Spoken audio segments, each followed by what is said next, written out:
ಎಲ್ರಿಗೂ ನಮಸ್ಕಾರ. ಎಲ್ಲರಿಗೂ ಉಷಾ ಅಂತರಂಗ ಯೂಟ್ಯೂಬ್ ಚಾನಲ್ಗೆ ಸ್ವಾಗತ. ಯಾರೆಲ್ಲ ಫಸ್ಟ್ ಟೈಮ್ ನನ್ನ ಚಾನಲ್ನ ನೋಡ್ತಾ ಇದ್ದೀರಾ, ಉಷಾ ಅಂತರಂಗ ಯೂಟ್ಯೂಬ್ ಚಾನಲ್ನ ಸಬ್ಸ್ಕ್ರೈಬ್ ಮಾಡ್ಕೊಳ್ಳಿ. ಹಾಗೆ ಬೆಲ್ ಐಕನ್ನಲ್ಲಿ ಆಲ್ ಅಂತ ಸೆಲೆಕ್ಟ್ ಮಾಡೋದನ್ನ ಮರಿಬೇಡಿ. ನೀವು ನನ್ನ ಚಾನಲಲ್ಲಿ ರಾಜ್ಯ ಸರ್ಕಾರ, ಕೇಂದ್ರ ಸರ್ಕಾರದಿಂದ ಬರುವಂತಹ ಹೊಸ ಹೊಸ ಅಪ್ಡೇಟ್ಸ್ ಆಗಿರ್ಬೋದು, ಹೊಸ ಯೋಜನೆಗಳ ಬಗ್ಗೆ ಮಾಹಿತಿ ಆಗಿರ್ಬೋದು, ಕಂಟಿನ್ಯೂಸ್ ಆಗಿ ಅಪ್ಡೇಟ್ಸ್ನ ನೋಡ್ಬೋದು. ಹಾಗೆ ಬೆಲ್ ಐಕನಲ್ಲೂ ಕೂಡ ಆಲ್ ಅಂತ ಸೆಲೆಕ್ಟ್ ಮಾಡಿ. ಅವಾಗ ನಾನು ಯಾವುದೇ ಹೊಸ ವಿಡಿಯೋ ಅಪ್ಲೋಡ್ ಮಾಡಿದಾಗ ನೋಟಿಫಿಕೇಶನ್ ಬಂದಿರುತ್ತೆ. ನೀವು ಫ್ರೀ ಇದ್ದಾಗ ನನ್ನ ಎಲ್ಲ ವಿಡಿಯೋಸ್ನು ನೋಡ್ಬೋದು. ಹಾಗೆ ನೀವು ನನ್ನ ಇನ್ಸ್ಟಾಗ್ರಾಮ್ ಅಕೌಂಟಲ್ಲೂ ಕೂಡ ಫಾಲೋ ಮಾಡ್ಬೋದು. ಲಿಂಕ್ ಕೆಳಗಡೆ ಡಿಸ್ಕ್ರಿಪ್ಷನ್ನಲ್ಲಿರುತ್ತೆ. ಬನ್ನಿ ಇವತ್ತಿನ ವಿಡಿಯೋನ ಶುರು ಮಾಡೋಣ. ನೀವು ತಮಿಳಲ್ಲಿ ನೋಡಿದ ಹಾಗೆ ಈ ಸತಿ ಗೃಹಲಕ್ಷ್ಮಿಯರಿಗೆ 4,000 ಹಣ ಬರುತ್ತೆ. ಅದೊಂದೇ ಅಲ್ಲ, ಅದ್ರ ಜೊತೆಗೆ 1,200 ರೂಪಾಯಿ ಕೂಡ ಬರುತ್ತೆ. ಸೊ ಅದೇನು ಅಂತ ತಿಳಿಸ್ತೀನಿ, ಸ್ಕಿಪ್ ಮಾಡ್ದಲೇ ಸಂಪೂರ್ಣವಾಗಿ ನೋಡಿ.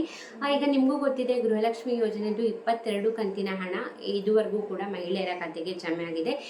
ಆ 22ನೇ ಕಂತಿನ ಹಣ ಎಲ್ರಿಗೂ ಕೂಡ ಜಮೆ ಆಗಿದೆ ಅಂತಲ್ಲ, 90% ಎಲ್ಲರಿಗೂ ಕೂಡ ಜಮೆ ಆಗಿದೆ. ಇನ್ನೊಂದು 10% ಮಹಿಳೆಯರಿಗೆ ಬಾಕಿ ಉಳ್ಕೊಂಡಿದೆ. ಸೊ ಹಾಗಾಗಿ ಈ 23ನೇ ಕಂತಿನ ಹಣ ಏನು ಜಮೆ ಮಾಡ್ತಾರೆ, ಆ ಟೈಮಲ್ಲಿ 22ನೇ ಕಂತಿನ ಹಣ ಯಾರಿಗೆಲ್ಲ ಬಂದಿರಲ್ಲ ಅವರಿಗೆ ಒಟ್ಟಿಗೆ 4,000 ರೂಪಾಯಿ ಬರುತ್ತೆ. 22ನೇ ಕಂತಿನ ಹಣ ಬಂದಿದೆ ಅಂದರೆ ನಿಮಗೆ ಬರೀ 23ನೇ ಕಂತಿನ ಹಣ ಬರುತ್ತೆ. ಹಾಗಾದರೆ ಯಾವಾಗ ಬರುತ್ತೆ ಅಂತ ಕೇಳೋದಾದರೆ, ನಿಮಗೂ ಕೂಡ ಗೊತ್ತಿದೆ, ಇದೆ 19ನೇ ತಾರೀಕು ಗೃಹಲಕ್ಷ್ಮಿ ವಿವಿಧೋದ್ದೇಶ ಸಂಘನ ಅಫಿಷಿಯಲ್ ಆಗಿ ಲಾಂಚ್ ಮಾಡ್ತಾ ಇದ್ದಾರೆ. ಇದೇ ನವೆಂಬರ್ 19ನೇ ತಾರೀಕು. ಬಟ್ ಇದರಲ್ಲಿ ಏನಿದೆ ಅಂತಂದರೆ ಹೊಸ ಅಪ್ಡೇಟ್ ಬಂದಿರೋದೇನಪ್ಪ ಅಂದರೆ, ಇದನ್ನು ಲಕ್ಷ್ಮೀ ಹೆಬ್ಬಾಳ್ಕರ್ ಅವರೇ ಹೇಳಿರೋದು.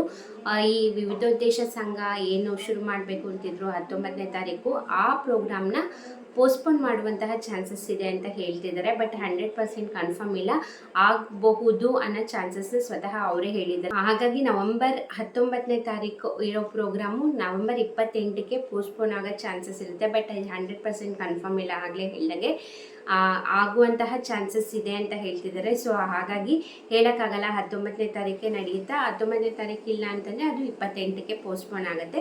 ನಾನು ನಿಮಗೆ ಕಳೆದ ವಿಡಿಯೋದಲ್ಲೂ ತಿಳಿಸಿದ್ದೆ, ಈ ಗೃಹಲಕ್ಷ್ಮಿ ಸಂಘ ಅಂತ ಏನು ಶುರು ಮಾಡ್ತಿದ್ದಾರೆ 19ನೇ ತಾರೀಕು. ಸೊ ಆ ಒಂದು ಸಂಘ ಓಪನ್ ಆಗಿದ್ದೆ ನೆಕ್ಸ್ಟ್ ಡೇ ಅಂದರೆ 19 ಅಥವಾ 20ನೇ ತಾರೀಕಿಂದನೇ ನಿಮಗೆ 23ನೇ ಕಂತಿನ ಹಣ ನಿಮ್ಮ ಖಾತೆಗಳಿಗೆ ಜಮೆ ಆಗುತ್ತೆ ಅಂತ ಹೇಳಿದ್ದೆ. ಬಟ್ ಇವಾಗ ಅಕಸ್ಮಾತ್ ಏನಾದ್ರು ಈ ಪ್ರೋಗ್ರಾಮು ಪೋಸ್ಟ್ಪೋನ್ ಆದರೆ ಹಣ ಬರೋದು ಪೋಸ್ಟ್ಪೋನ್ ಆಗುತ್ತಾ ಅಂದರೆ ಖಂಡಿತವಾಗ್ಲೂ ಹೌದು. ಅಕಸ್ಮಾತ್ ಏನಾದರೂ 28ನೇ ತಾರೀಕಿಗೆ ಈ ಪ್ರೋಗ್ರಾಮ್ ನಡೀತು ಅಂದರೆ ನಿಮಗೆ ಹಣ ಬರೋದು ಕೂಡ ಖಂಡಿತ ಲೇಟ್ ಆಗುತ್ತೆ. ಯಾಕಂದರೆ ಈ ಗೃಹಲಕ್ಷ್ಮಿ ವಿವಿಧೋದ್ದೇಶ ಸಂಘ ಶುರು ಆದಮೇಲೆ ನೆಕ್ಸ್ಟ್ ಕಂತಿನ ಹಣ ಹಾಕೋದು. ಯಾಕಂದರೆ ತುಂಬ ಜನಕ್ಕೆ ಈ ಗೃಹಲಕ್ಷ್ಮಿ ಸಂಘಕ್ಕೆ ಸೇರೋಕ್ಕೆ ಇಷ್ಟ ಇರುತ್ತೆ. ಸೊ ಹಾಗಾಗಿ ಅಂಥವ್ರಿಗೂ ಅನುಕೂಲ ಆಗಲಿ, ಸಂಘಕ್ಕೆ ಹಣ ಕಟ್ಟಲಿಕ್ಕೆ ಅಂದ್ಬಿಟ್ಟು ಸಂಘ ಶುರುವಾದಮೇಲೆ ಮುಂದಿನ ಕಂತಿನ ಹಣ ಹಾಕೋದಂದರೆ 23ನೇ ಕಂತಿನ ಹಣ. ಯಾಕಂದರೆ ಫೈನಾನ್ಸ್ ಡಿಪಾರ್ಟ್ಮೆಂಟಿಂದ ಆಗಲೇ ಮಹಿಳಾ ಮತ್ತು ಮಕ್ಕಳ ಕಲ್ಯಾಣ ಇಲಾಖೆಗೆ ಬಂದಿದೆ. ಅವ್ರು ಹಾಕಲಿಕ್ಕೆ ಇದು ತಡೆ ಹಿಡ್ತಿದ್ದಾರೆ ಅಷ್ಟೇ. ಯಾಕಂದರೆ ಈ ಸಂಘ ಶುರುವಾದ್ಮೇಲೆ ಹಾಕೋಣ ಅಂತ.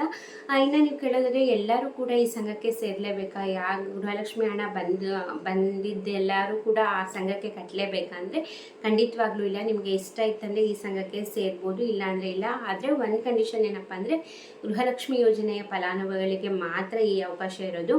ಯಾರೆಲ್ಲ ಗೃಹಲಕ್ಷ್ಮಿ ಅಮೌಂಟ್ ತಗೋತಿರ್ತೀರ ನೋಡಿ, ಸೊ ಅಂಥವ್ರಿಗೆ ಮಾತ್ರ. ಮಹಿಳೆಯರಿಗೆ ಅಂದರೆ ಎಲ್ಲರಿಗೂ ಬರೋದಿಲ್ಲ, ಗೃಹಲಕ್ಷ್ಮಿ ಫಲಾನುಭವಿಗಳಿಗೆ ಮಾತ್ರ ಬರುವಂಥದ್ದು. ಯಾಕಂದರೆ ತುಂಬ ಜನಕ್ಕೆ ಸೇರೋಕ್ಕೂ ಕೂಡ ಇಷ್ಟ ಇರುತ್ತೆ. ಯಾಕಂದರೆ 3 ಲಕ್ಷದವರೆಗೂ ಅತಿ ಕಡಿಮೆ ಬಡ್ಡಿ ದರದಲ್ಲಿ ಸಾಲ ಕೊಡೋದ್ರಿಂದ ಈ ಒಂದು ಕಡಿಮೆ ಬೆಲೆಗೆ ಹೊರಗಡೆ ಎಲ್ಲೂ ಸಿಗಲ್ಲ. ಬ್ಯಾಂಕ್ಗಳಲ್ಲಾಗಿರ್ಬೋದು, ಹೊರಗಡೆ ನೀವೆಲ್ಲೇ ಸಾಲ ತಗೊಂಡು ಕೂಡ ಬಡ್ಡಿ ಅಮೌಂಟ್ ಜಾಸ್ತಿ ಇರುತ್ತೆ. ಸೊ ಮಹಿಳೆಯರಿಗೆ ಹೆಲ್ಪ್ ಆಗಲಿ, ಏನೋ ಒಂದು ಹೊಸದು ಸ್ಟಾರ್ಟ್ ಮಾಡಬೇಕು ಅಂತಿದ್ರೆ, ಅಥವಾ ಅವರಿಗೆ ಏನಾದ್ರು ಹಣದ ಏನಾದ್ರು ಪ್ರಾಬ್ಲಮ್ ಆಗಿದ್ದರೆ ಈಸಿ ಆಗಲಿ, ಅವರ ಕಷ್ಟಕ್ಕೆ ಸಹಾಯ ಆಗಲಿ ಅಂದ್ಬಿಟ್ಟು ಈ ಒಂದು ಸಂಘನ ಶುರು ಮಾಡ್ತಿರೋದು.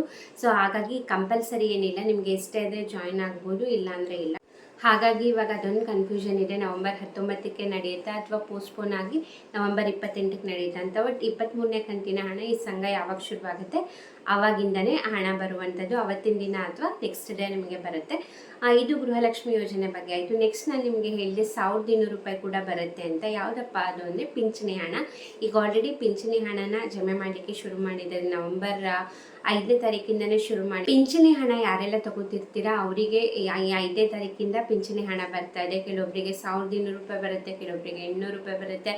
ಅದು ನೀವು ಯಾವ ಯೋಜನೆಗೆ ಅಪ್ಲೈ ಮಾಡ್ತಿದ್ದೀರಾ ಅದ್ರ ಮೇಲೆ ಡಿಪೆಂಡ್ ಆಗುತ್ತೆ. ಸೊ ಹಾಗಾಗಿ ನಿಮಗೆ ಹೇಳಿದ್ದು 5,200 ರೂಪಾಯಿ ಬರುತ್ತೆ ನಿಮಗೆ ಈ ತಿಂಗಳು ಅಂದ್ಬಿಟ್ಟು.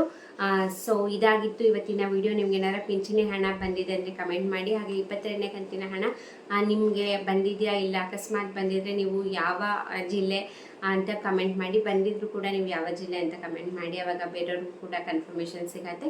ಇದಾಗಿತ್ತು ಇವತ್ತಿನ ವಿಡಿಯೋ. ಇದೇ ರೀತಿ ವಿಡಿಯೋಗಾಗಿ ಚಾನಲ್ನ ಸಬ್ಸ್ಕ್ರೈಬ್ ಮಾಡ್ಕೊಳ್ಳಿ. ವಿಡಿಯೋ ಇಷ್ಟ ಆದರೆ ಲೈಕ್ ಮಾಡಿ. ಇನ್ಸ್ಟಾಗ್ರಾಮಲ್ಲಿ ಕೂಡ ಫಾಲೋ ಮಾಡೋದನ್ನ ಮರಿಬೇಡಿ. ಇಷ್ಟೊತ್ತು ವಿಡಿಯೋ ನೋಡಿದ್ದಕ್ಕೆ ಥ್ಯಾಂಕ್ ಯು ಸೊ ಮಚ್.